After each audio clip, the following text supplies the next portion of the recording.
ஆண்டவர் உங்களோடு இருப்பாராக. மத்தேயு எழுதிய தூய நற்செய்தியிலிருந்து வாசகம்.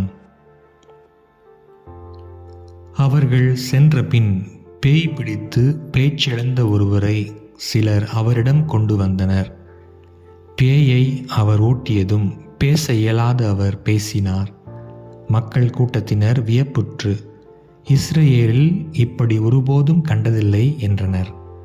ஆனால் பரிசேயர், இவன் பேய்களின் தலைவனை கொண்டு பேய்களை ஓட்டுகிறான் என்றனர். இயேசு நகர்கள் சிற்றூர்கள் எல்லாம் சுற்றி வந்தார்.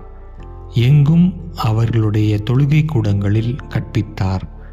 விண்ணரசை பற்றிய நற்செய்தியை பறைசாற்றினார். நோய் நொடிகள் அனைத்தையும் குணமாக்கினார்.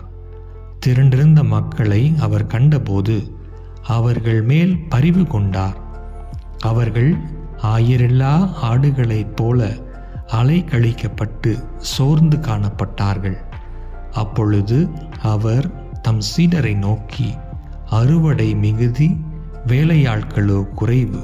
ஆகையால் தேவையான வேலையாட்களை தமது அறுவடைக்கு அனுப்பும்படி அறுவடையின் உரிமையாளரிடம் மன்றாடுங்கள் என்றார்.